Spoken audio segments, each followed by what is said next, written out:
What's up, guys? My name is Veronica, also known as Coach V, and I am your host for the Oversharing podcast with Live the Dream Media.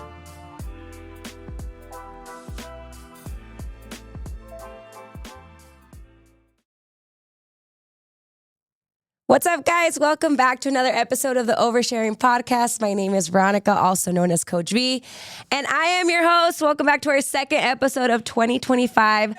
Super excited to be back and get the ball rolling. I was a little sick, guys. I survived. If you guys couldn't tell last week, I was struggling, but seems like stuff is starting to dry up in my throat, and I feel better. I feel way better. Super excited about today's episode. Before we hop in, there was a few things that were sitting on my mind today that I really wanted to talk about before we bring our next guest on.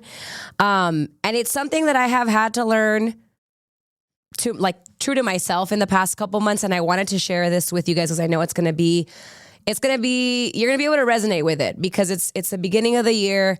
Everyone's going 100 miles an hour. We've got goals, we've got ambitions, we've got things that we want to complete and do and achieve, and that's wonderful. But I just want to remind you guys to take a second to breathe. That has been the hardest thing for me to do in the past few months. But in this learning process of where I'm at in my life, it's the one thing that is seeming to help. So waking up in the morning, taking a few minutes to just be with yourself, whether that's in meditation, prayer, sitting in front of the red light like I've been doing, having a nice warm cup of tea, whatever that is, guys, take a second for yourself. Just remember that you cannot be in 20 places at once and expect to give 100% to all those places.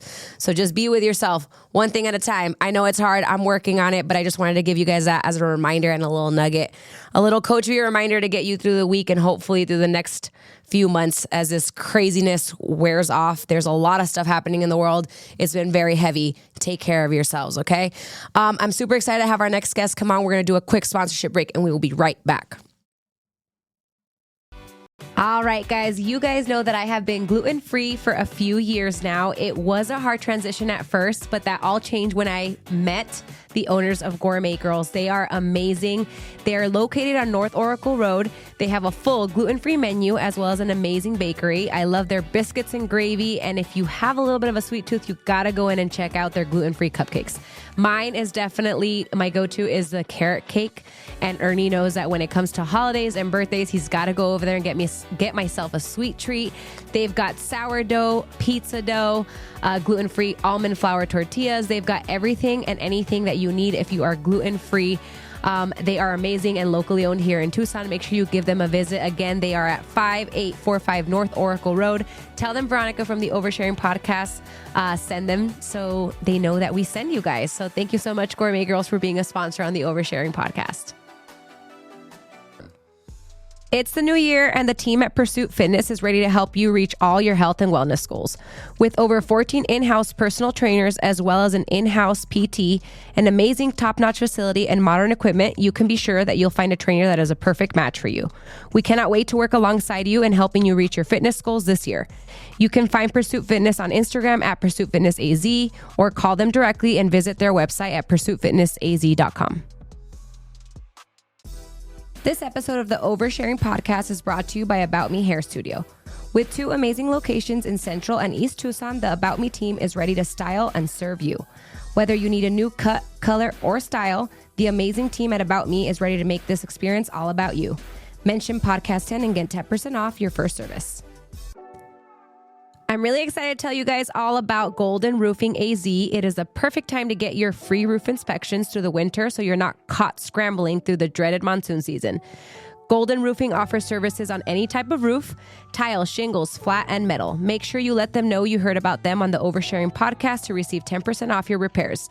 You can find them on Instagram at Golden Roof AZ or contact them directly with their website. All right, guys, we're back and ready to roll with our next guest. She is what I like to call a jack of all trades. She offers a holistic perinatal support, somatic sex education, intimacy coaching, and so much more. I'm so excited to have her on the Oversharing podcast to overshare about intimacy with our partners, somatic boundaries, and deep conversations into motherhood. Please welcome to the Oversharing podcast, Stacey Ramsower. I said it right. You did it. Welcome. The applause is for you. Yeah. No, it's for you. How are you? I'm good. I'm so happy to be here. I know I say this often to all my guests, but I know that everyone's schedules, especially at the beginning of the year, get super crazy. So thank you for making time. I'm so excited to have you. It's my pleasure. Like I said, I had a couple people cancel. It's like everybody was making space for me to They're be like, here. it's a sign from the spiritual realm. You really should be doing this. I love this. You're like, you should really go to this podcast. Yeah. Tell us a little bit about yourself. I usually like to do a little bit of research on my guests before they come on.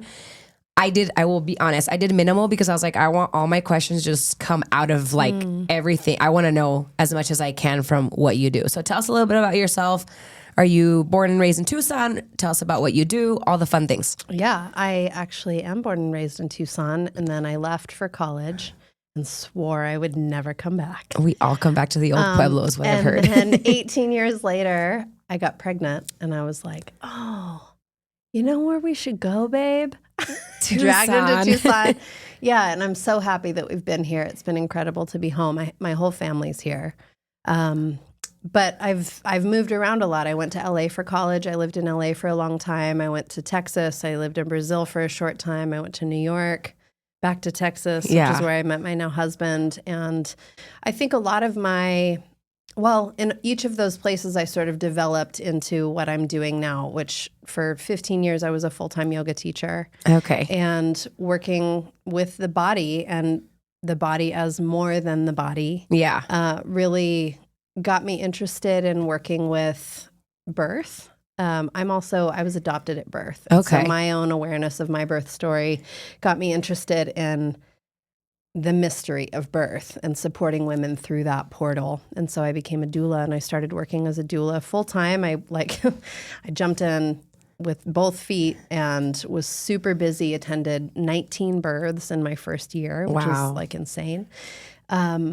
And then I experienced pregnancy loss, and it sort of flipped me inside out, and that sent me on another. I know. I'm like, are you picking on me right now? I'm not picking on you right now, but I had another pregnancy loss this year, and so, I mean, I could talk about that all day. It's a huge initiation, I think, for women.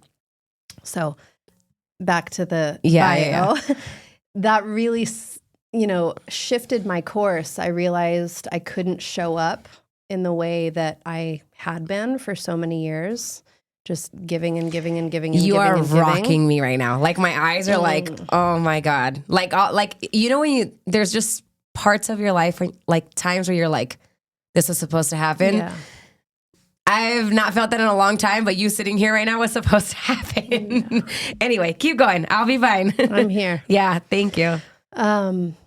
So I did a year-long course of Ayurveda for women's health and directed my interest in birth toward postpartum care. And then I also that's when I did my somatic sex educator training, which I had been interested in and moving toward for a while, just sort of the raw essence of sexuality. Yeah. And I'm sort of an outlier in the sex educator field because, I'm interested in all the awesome stuff that sex entails, but it's also I'm curious about sexuality as a driving force and who we are as human beings and as a healing force. Which is really interesting. I want to so when it comes to the sexuality part of what, I have so many questions and I know that we're going to go into 8 different avenues here, but we'll go back to where we started.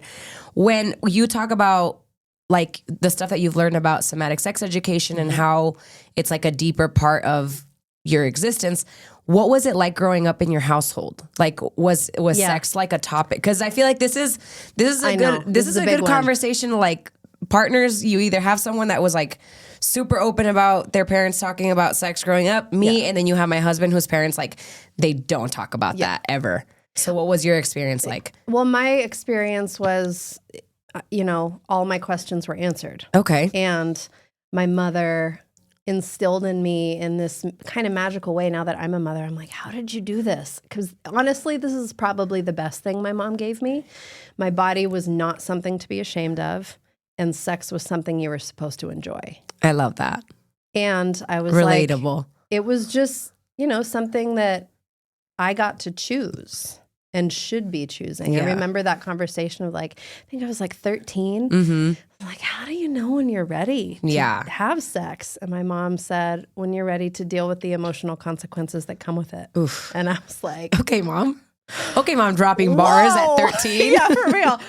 So, I mean, I live with that every day. I think about that, and it's not such a question anymore. I'm in a committed partnership, but still, it's, you know, there's so much more going on that I think most people forget about, don't have capacity for, haven't had any sort of context for that conversation of what is deeper about it, what makes it more meaningful. So I'm so grateful. I always say that's the best thing my mom did for me. Yeah.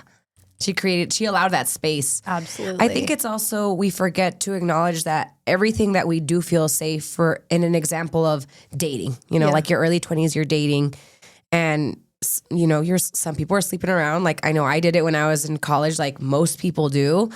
And you don't question why you have that attachment then to that person. You just, you know, like, and all of it is intertwined. There is an attachment there. And that's similarly to what you've kind of studied and what you work with. Yeah, absolutely. And recognizing that there's a physiological element to our desire. There's a spiritual element to our desire. There's an imaginal element to our desire. Like we're seeking fulfillment on so many different levels.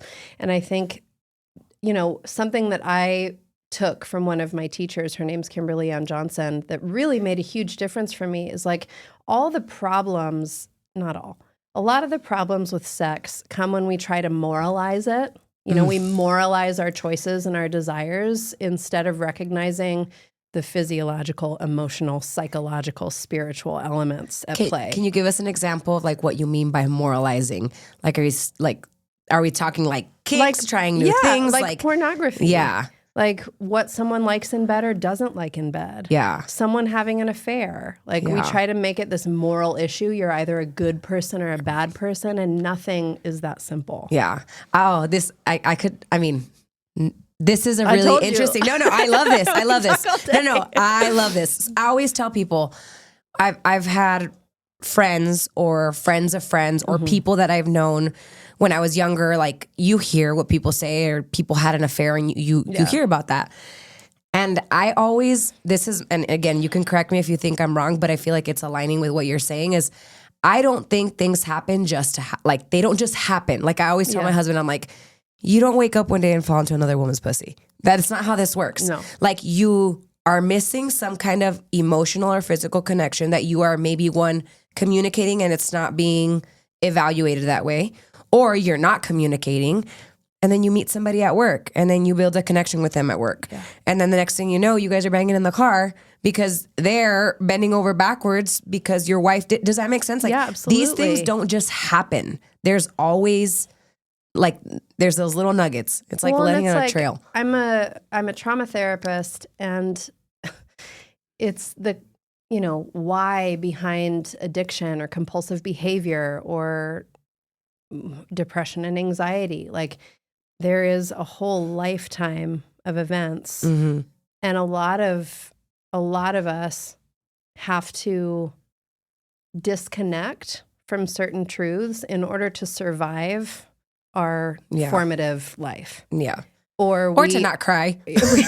we attach a lot of meaning to things, like, you know, for anyone who's experienced emotional neglect, like sex feels like love. Yeah. And who doesn't want love? Yeah. Especially if you've been emotionally neglected for 20 years. Yeah, like you're drifting and there's no, you know, communication skills or, like I said, context. And I do think that why this support, for lack of a better word, from my mom about being free to ask questions and talk about sex and think about sex and form my own opinions about it and have my own experiences, there was always a safe place to go. And that's huge, to have a safe place to go, to not know. Yeah. And we're, you know, sort of trained in this culture specifically to, like, you have to know everything, and knowing everything is what will keep you safe. Yeah. And then you end up in the real world and you're like, what the fuck? Yeah. I feel like my mom was like I would say like a happy medium of like the first and only person that I told for a long time when I lost my virginity was my mom. Yeah. And I remember texting, I was in class, I was a junior in high school. I texted her and I was like, I have to talk to you. And she was like, what? And I was like, my mom just knew. yeah. And I was like, I have to tell you something. And she was like, what? And I was like, well, I already got my belly button pierced and I already got like a little tattoo. Like now that I think about it, I probably wreaked havoc in that household. And I didn't think I did. Now that I'm saying this out loud, I'm like, dang, you were an asshole. And then I just said I had sex and it was a long-term boyfriend. And she just said, we'll talk about it when you get home. And I was like, oh shit. But it wasn't what I thought it was going to be. Like it was like, were you safe? Yes. Yeah. Okay. And then she was like, I'm assuming that this is probably something that you guys are probably going to continue doing. I'm not going to tell your dad, like was the other thing. And she literally was like, if you get pregnant, it's because you're a dumbass. She's like, because you have all the things that you know that you should do to protect yourself. And you know you want a future doing X, Y, Z. So not everyone has those similar conversations. And it's that thing of like, you're either shunned on. If you're a Catholic, you're like, you didn't save yourself till marriage. Like, you know, and it's a really sticky topic for a lot of people. But I have noticed that even in my own relationship, me and my husband have been together for 7 years. And it's taken work because I'm a very open, like, this is what it is. This is what I need. This is what I want. And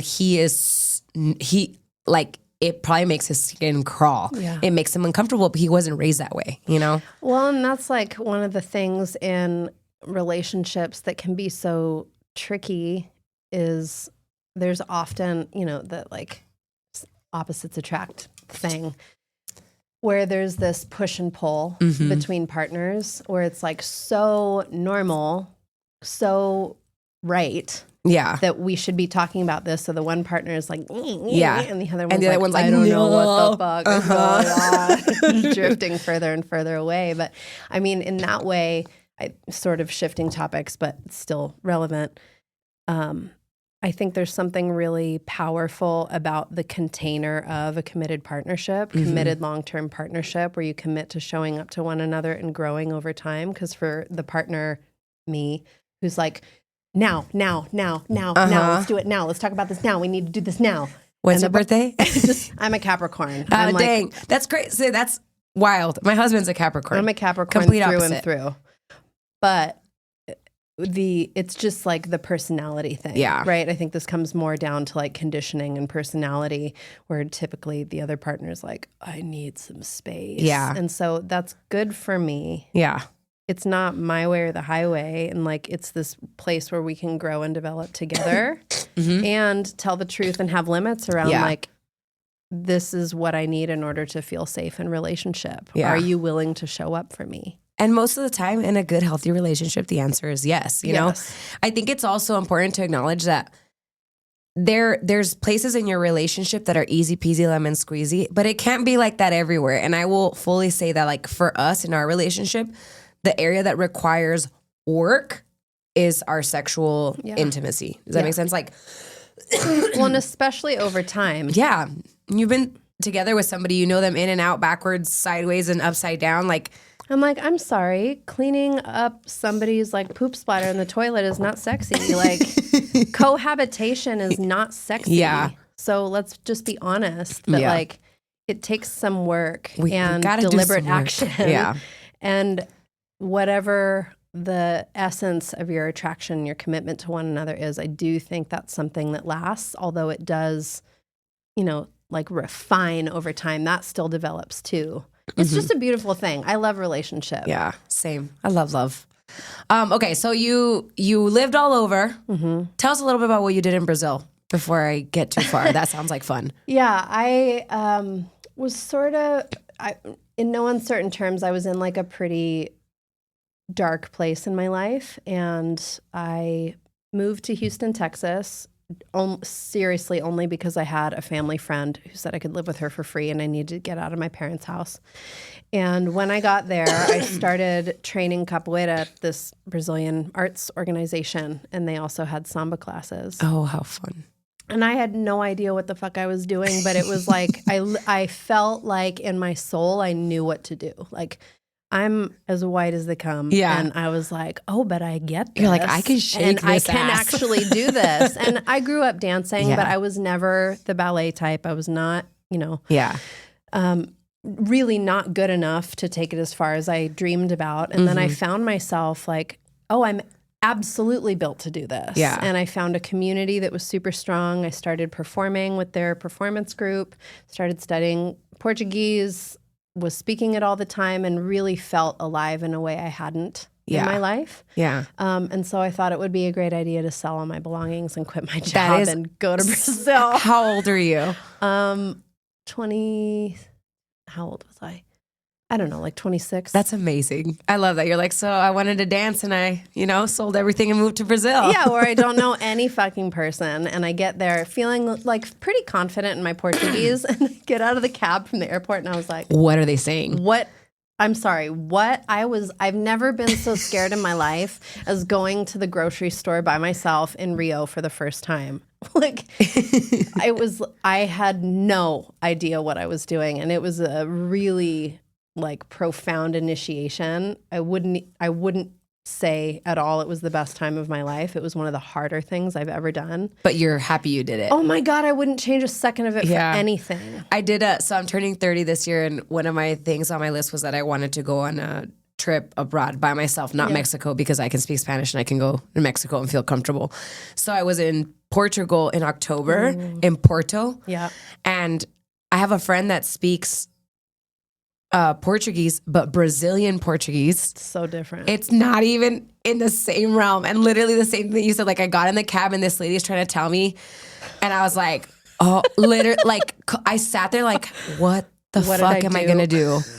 Yes. Like pulled up like Google Translate. I was like, okay, all I need to know is that I'm going to this hostel. Yes. See? Yes. See? Okay. Like, but it was hard. It was hard. And even the volunteer place that I went to, like, the only way I could communicate with the kids was like play with them, laugh, and love. Like I couldn't talk to the moms. I didn't know what they were saying. And I really thought that the Spanish was going to be enough. It was not. So. No. And I feel like if you speak Portuguese, it's easier to understand Spanish. I grew up speaking Spanish. But not backwards. No. Like it was so, because everything sounds different. Yeah. Everything, it's like even if the word looks exactly the same, it's written exactly the same, it's pronounced in like completely different. Yeah. Yeah, that's it was great. Interesting. Good for you. Thanks. It was great. It was a lot of fun.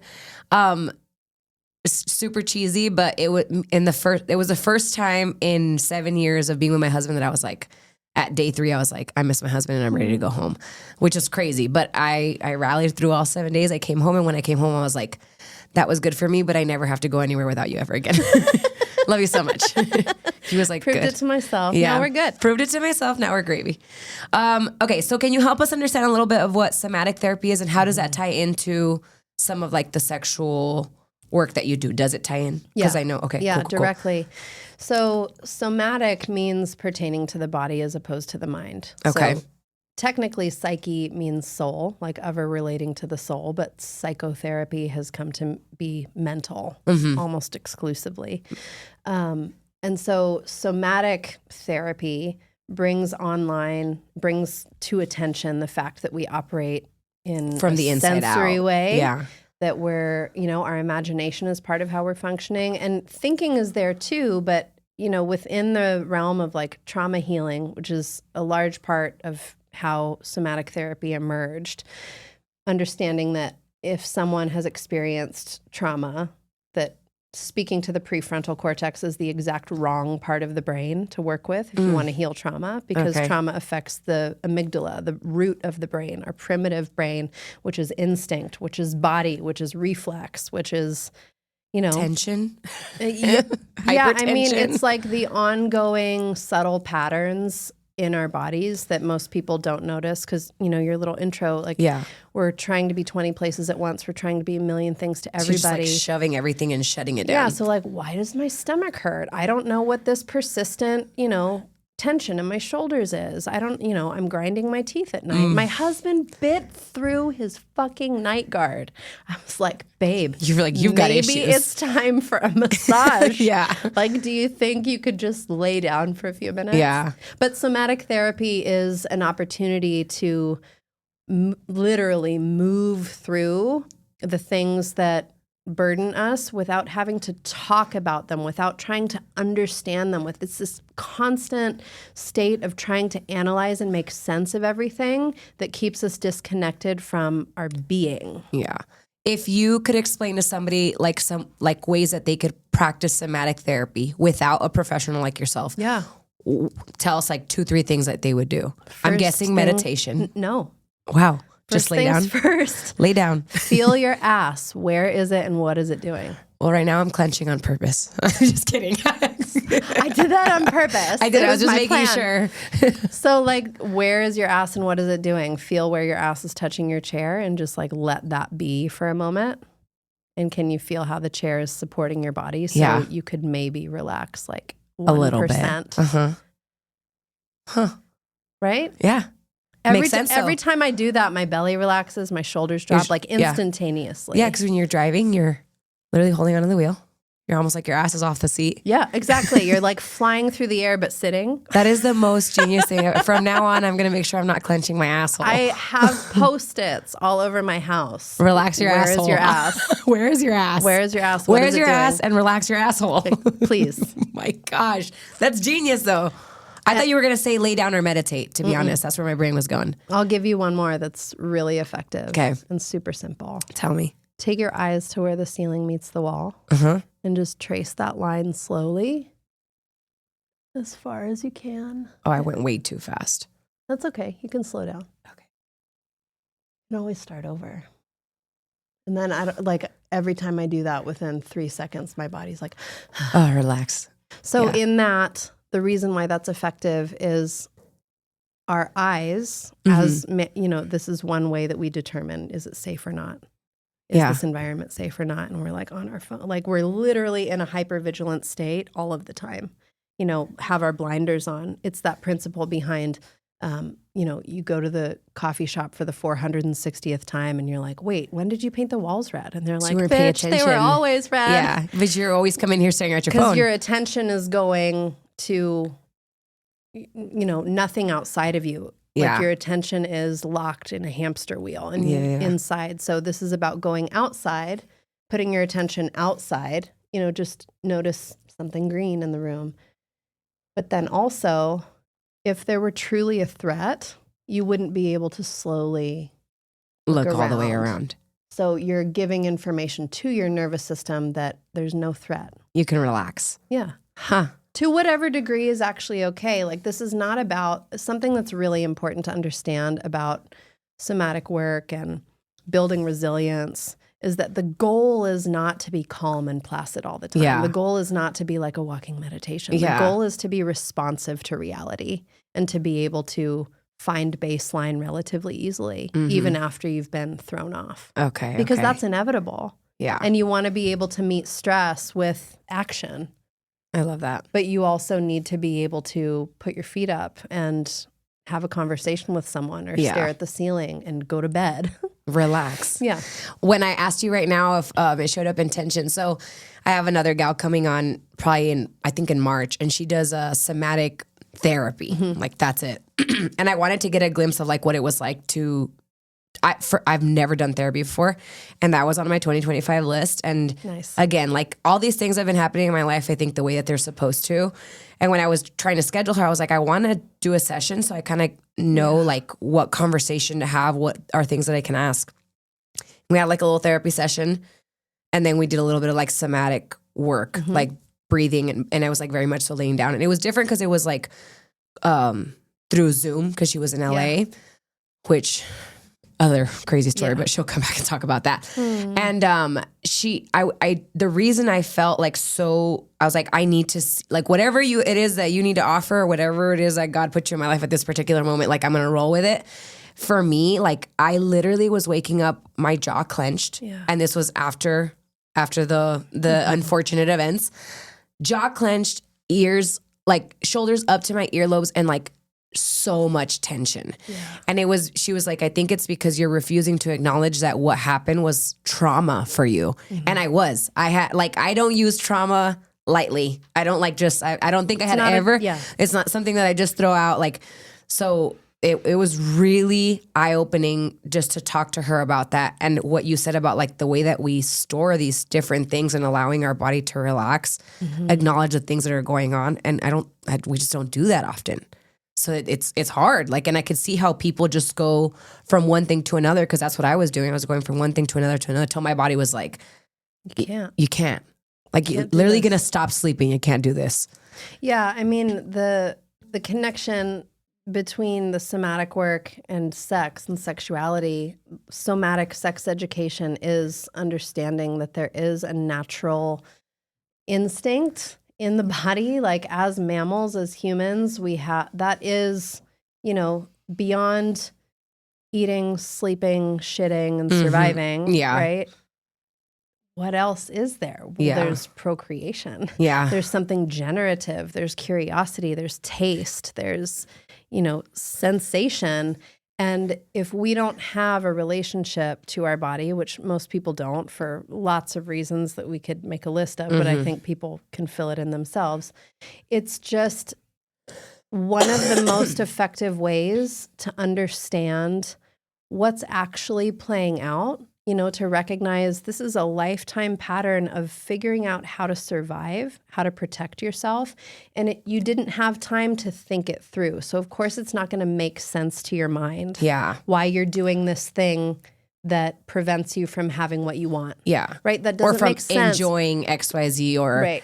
Okay. It doesn't have to make sense to your mind.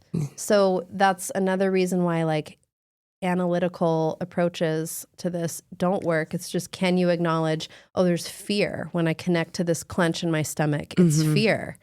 And now I feel like I want to cry. Okay, well, can we just make space for that? Yeah. Can we just cry for a second? Yeah, not right or wrong. Yeah. And an element of the somatic work that is really crucial, that I think is probably the biggest challenge for a lot of the women that I work with, because the women that I work with are a lot of the women you have on this podcast. Yeah. We're doing stuff. Yeah. We're taking care of business. We're busy. We're what I like to call over-functioning. And busy. Over-functioning. Yeah. Right? And it's like, somewhere, mostly subconsciously, it's like, I've got to get this done. This is on me. I can, so I should. And in fact, I must. Yeah. And that slowing down to recognize where there's, no room for rest or vulnerability or asking for help. There's a tremendous amount of grief in that. Yeah. And you hear women say it all the time, like just the example of being sick, right? Like, I see TikToks all the time where she's like, when I'm sick, and she's like baby carrier, like she's vacuuming the grounds, and then husband's sick and he's like out for the count. I'm going to pause there for just a quick second. We're going to cut to a quick sponsorship and we'll be right back. Yeah. We'll be right back, guys. All right, guys, you guys know that I have been gluten-free for a few years now. It was a hard transition at first, but that all changed when I met the owners of Gourmet Girls. They are amazing. They are located on North Oracle Road. They have a full gluten-free menu as well as an amazing bakery. I love their biscuits and gravy. And if you have a little bit of a sweet tooth, you got to go in and check out their gluten-free cupcakes. Mine is definitely, my go-to is the carrot cake. And Ernie knows that when it comes to holidays and birthdays, he's got to go over there and get myself a sweet treat. They've got sourdough, pizza dough, gluten-free almond flour tortillas. They've got everything and anything that you need if you are gluten-free. They are amazing and locally owned here in Tucson. Make sure you give them a visit. Again, they are at 5845 North Oracle Road. Tell them Veronica from the Oversharing Podcast send them so they know that we send you guys. So thank you so much, Gourmet Girls, for being a sponsor on the Oversharing Podcast. It's the new year, and the team at Pursuit Fitness is ready to help you reach all your health and wellness goals. With over 14 in-house personal trainers, as well as an in-house PT, an amazing top-notch facility, and modern equipment, you can be sure that you'll find a trainer that is a perfect match for you. We cannot wait to work alongside you in helping you reach your fitness goals this year. You can find Pursuit Fitness on Instagram at Pursuit Fitness AZ, or call them directly and visit their website at pursuitfitnessaz.com. This episode of the Oversharing Podcast is brought to you by About Me Hair Studio. With 2 amazing locations in Central and East Tucson, the About Me team is ready to style and serve you. Whether you need a new cut, color, or style, the amazing team at About Me is ready to make this experience all about you. Mention Podcast 10 and get 10% off your first service. I'm really excited to tell you guys all about Golden Roofing AZ. It is the perfect time to get your free roof inspections through the winter so you're not caught scrambling through the dreaded monsoon season. Golden Roofing offers services on any type of roof, tile, shingles, flat, and metal. Make sure you let them know you heard about them on the Oversharing podcast to receive 10% off your repairs. You can find them on Instagram at Golden Roof AZ or contact them directly with their website.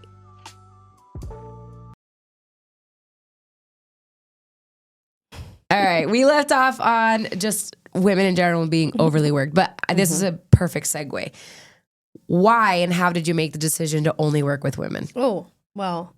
I'm assuming it's because you've got 2 boobs and a vagine. Yes, I do, in fact. Easier to understand. And I love them. Yeah. I just feel I've always been attracted to women in the sense that I think women are inherently so powerful. And there's this innate through line between, frankly, God and women. Yeah. Like birth, the first time I witnessed birth myself, it completely changed me head to toe, inside out.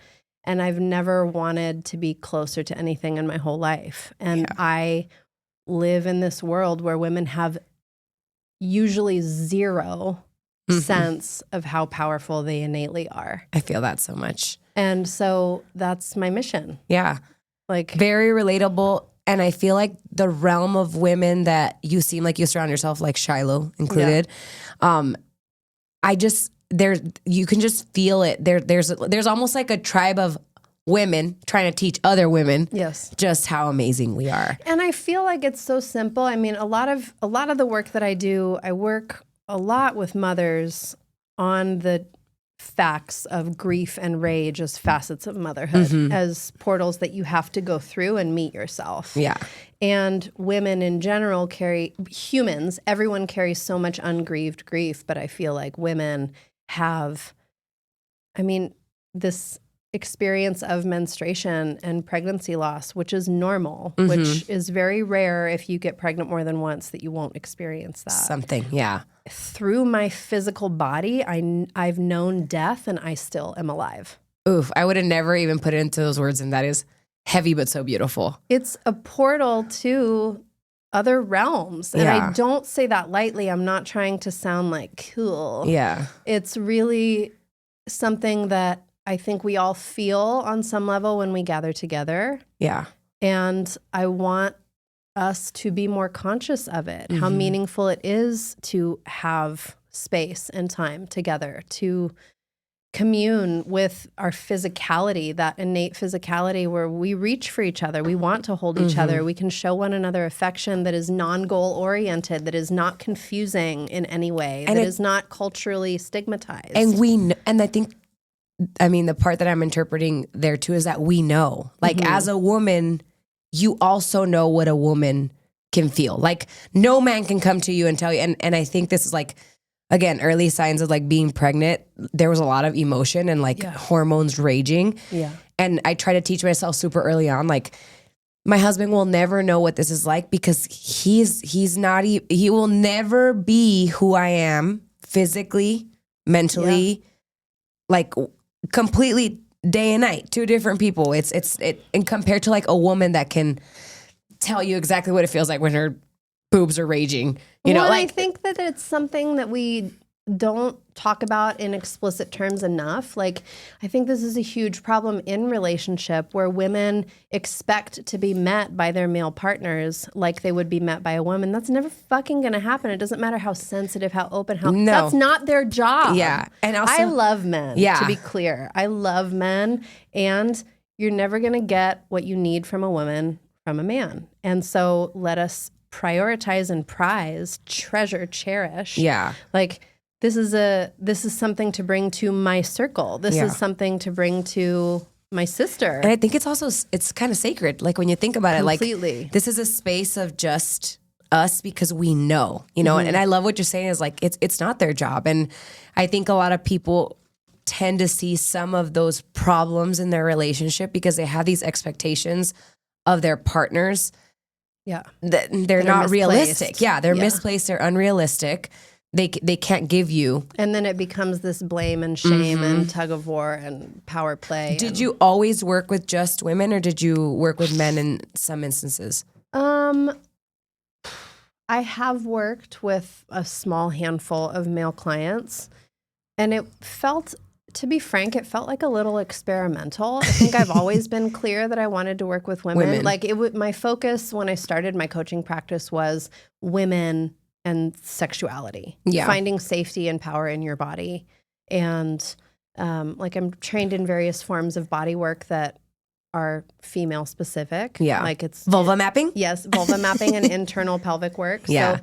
So, yeah. I think very similarly, like when I started the Barbell Babies, like that was a focus, and now I have a full my 100% of my clients are women. Yeah.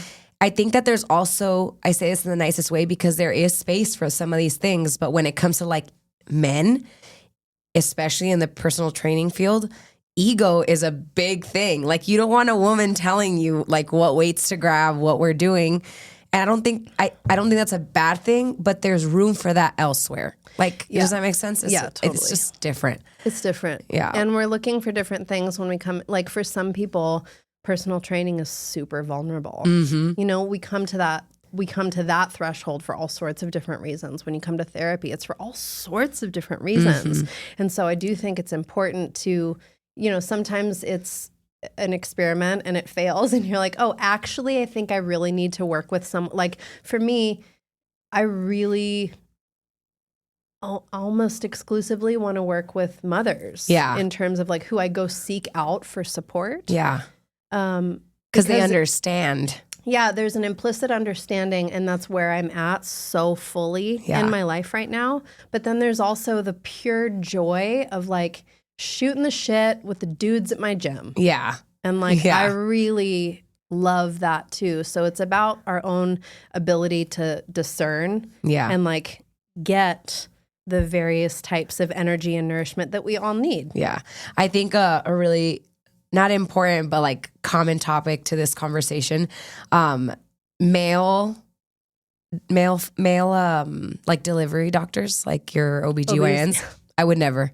Count me. Like, tell me right now. You guys can look back at me when this happens for us, fingers crossed, and you ask me who my doctor is, it better be a fucking female. Yeah. Because you are not going to have a guy with my legs wide open telling me what he thinks that I should do if he doesn't even have a vagina. Yeah, there's no way. Felt that. Never. I know. And I feel like, especially in that realm, just in general, like the whole notion that this field, this profession was like developed by men is just asinine and like speaks to why there's so many problems inside of it. But also there's just this really, having witnessed so many births and given birth myself, there's just this primal thing that, you know, when we are connected, I do really believe it comes down to the body. Like when we are connected to our bodies, there is this primal urge that arises in the intensity and enormity of that moment where it's like the woman should be surrounded by women. And the men should be outside building a fucking bonfire and like keeping the wild animals I love away. That so much. But that's what it used to be like. Yes. Like they are going to stand and guard the cave. I listened to this, I think I've talked about it a little bit on the podcast, but I listened to this woman who was, she was a labor and delivery nurse for a long time. And then she really like switched gears to like doula at home midwife births. Older lady, like has seen thousands of births. And she talks about like in birth, you were surrounded by the women of the tribe. That's why it was so much easier for it to be natural, because you had your mom, your sister, the grandmas, like creating that space of support. And first of all, we don't have relationships that way anymore. It's not the same, but that was the beauty in it. And she said that exactly. It was like, you were surrounded by women delivering a baby, and the men were like elsewhere, you know. And in modern times, modern times, it's different because, you know, nobody, not in like the general population, nobody sees birth anymore, least of all men. And that element of like there being fear in the room is huge. Yeah. And when this is, you know, as a doula, this is one of the things I seek to provide, like I've been here before. Yeah. So I can hold the ground. Yeah. This is not, unless it is, this is not something to worry about. Yeah. And providing that continuity of, in transition when things really Get crazy. But there's also something about like what birth requires, and this goes into the conversation about sex too. What birth requires, what orgasm requires is safety, a sense of yes. Yeah. And if there's any question in your mind, if you imagine, things beeping and the difference between someone being like, okay, mama, we're going to take your temperature. Just flip over for me, please. Lift your leg while you're fucking contracting and pushing a human out of your vagina versus a woman holding steady with her forehead against yours while you're sweating your ass off and doing the hardest thing you've ever done. Which is push a full Which ass one is baby. going to keep you in your body more? The second one. Obviously. Obviously. And it doesn't even, the environment I do think matters, but more the presence of other. It's the approach. It's the overall Yeah. approach. It's so different. Yeah. I want to circle back. We are running out of time because this always happens, but I want to circle back to the somatic sex education. What is it that you're seeing when people are coming to you for somatic sex education? Like, I guess I'd call it like the number one complaint or the number one concern. Like, and how do you, like, what is the most common things that you're working through?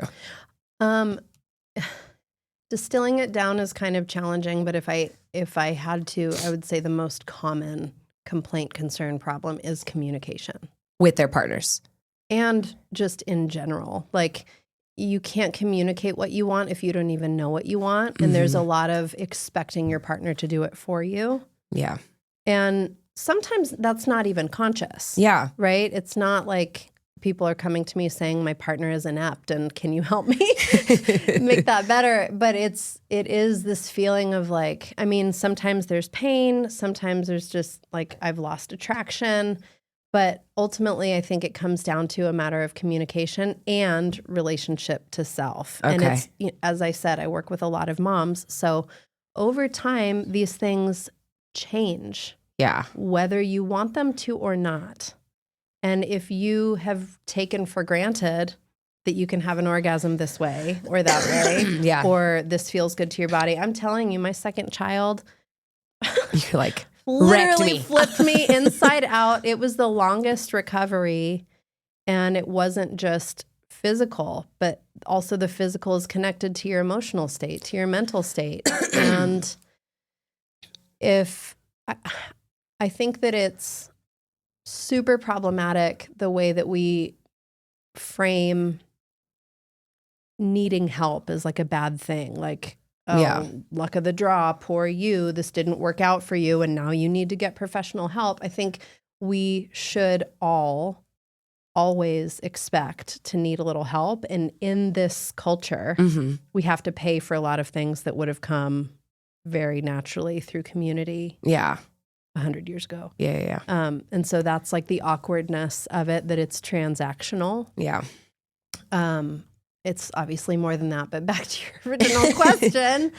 The communication, being able to stay in my body when I say, I don't like it when you do that. Can we please try this? And expect to be met, even if it's awkward. Yeah. Like I teach a lot on these topics, and there's one, sort of saying that I thought was quite brilliant. The key to lasting good sex is the capacity to be disappointed. Oof. Okay. I like that. If you can't tolerate disappointment and things not going your way, your sex life is gonna suck. It is. It's gonna fall apart because, bitch, you better expect that to happen and like get back on the horse, literally and figuratively, and figure it out. Yeah. Have the conversation. When you are talking about communication, in which I'm assuming the first step of communication is one, understanding what it is that you like sexually for yourself. How do you teach someone to communicate to their partners? Like, I don't, like, tell me, I don't know how you would teach somebody that. Again, open book, some people not so much. Well, it can be a few different things. There's a large element of it that's like finding your way back to your body, just finding like the actual physical limit and boundary of you, who you are, what it's like to be inside your skin, what the emotions are, what the thoughts are. And then sometimes we have to just practice with a script. Yeah. Sometimes it's just a matter of like repeating something and using a script until you start to feel more confident and can bring what's inside outside in a more authentic way, frankly. Yeah. And establishing trust and communication with your relationship. I think sometimes it's that, raw encounter where you realize it is actually quite hard to communicate with your partner. And then what's your relationship built on and how do we move forward from here? And it can feel really scary. It's like you're peeling back all these layers without even realizing that you might be peeling back all these layers. Absolutely. That's interesting. And setting the stage, I think one of the things we do generally very poorly in couples and in relationship is starting a conversation about our needs from an attack and defend in a place rather than like, this is something I want to work on with you. I want this with you. Yeah. Are you willing to meet me there? Yeah. Like, this is what I've been experiencing. Is any of that true for you? Leaving room for the other person to be a whole human being and vulnerable and have a conversation. Have needs too. Yeah. That's really hard because, again, it's so vulnerable to expose ourselves that there's this tendency to like brace and be ready to attack. I think it's also like the thing of our partners, especially when you've been in a relationship for a long time, like your partner knows different versions of you. And that is very similar to when you get into sex, like different versions of you at different parts. And the longer you're in a relationship, it's work. It's like things become vanilla and then you got to spice things up here and there. And how do you communicate that with your partner without one, letting their ego get involved or your ego get involved and still making it pleasurable for like both people, And I think we take for granted too often, like that great sex is like this lucky occurrence rather than like something that you can create. Yeah. And how often do we speak up before, during, after sex and say like, I really liked that. Yeah. Yeah. Like communicating. We assume so much about our partners and we assume that they're assuming so much about us. I think women in particular, we assume, oh, my partner likes this about me. Or, it could even be a subconscious thing, like men like this. And most of the time we find that we're wrong. It's like, yeah, sure, that's hot, but actually like I like this instead. Yeah, I like 12 other things just as much. Or because it's you. Yeah. This is really an incredible Besides thing. Communication, what's another thing that you're seeing pretty regularly? Inability to orgasm. Ooh, let's talk about that. Inability to I feel like you're either lucky. It's not luck, girl. So okay, I will say vulva mapping. Okay, let's talk about vulva mapping because everyone's different, correct? Yes. I will say whatever vulva mapping is going on between these legs, very lucky. Yeah. Like from what I can remember when I was very young, like I got a good vulva. But I think there's something that goes back to the conversation about, was sex something you could talk about? Yes. Was that a safe topic? Was it something you were you thought initially you were allowed to enjoy? Yeah. There's such a thing as like physical armoring, and that armor can extend to our genitals where there's like numbness or shutdown. Yeah. Your body's not communicating fully. And most women, this is something that, can't be said enough. However many people have said it in the public sphere, it can't be said enough. Typically, women have like a 20 to 45 minute arousal arc. That means it can take up to 45 minutes to be fully aroused. That's crazy. That's a long time.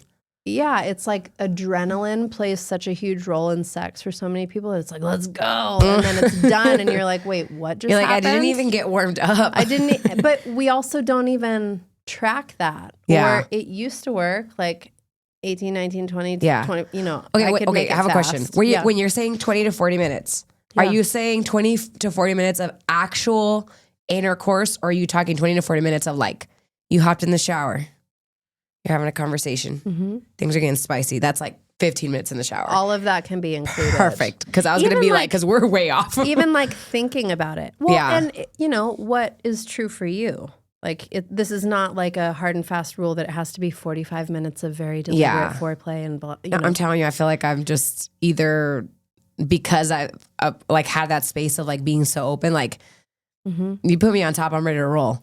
Like, and give me 3 minutes and I'm ready. Well, you deserve an award. Yes, thank you. That's magical. I appreciate it. And but it's not 3 minutes. Like it's the 15 minutes of like we're in the shower having a conversation, or we know it's coming, so you're kind of like already warmed up. And then once I'm there, I'm there. I'm ready to rock and roll. Well, and this is so wonderful. It's like knowing what you need.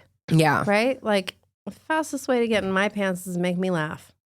Oh, that's I'm funny. telling you, if you're hilarious, you're like probably. Yes. I'm talking like I'm dating or something. Like, but really, it's like having a conversation about stupid shit with my husband. You're like, that does it for me. It's like, ooh, let's do this. That is so funny because everyone's different. Yeah, it just like it opens me up. It gets me in my body. There's a letting down of a guard. Yeah. It really, you know. That's so funny. But it takes time.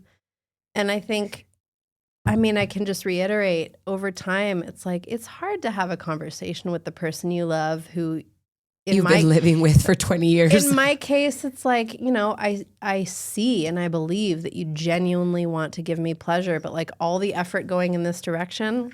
Not there.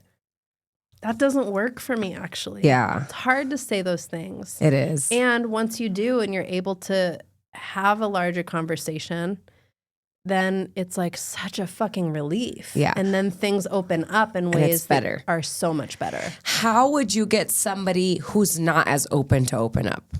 Asking for a friend. Slowly. Yeah. That's the thing. These self-protective behaviors are in place for a reason.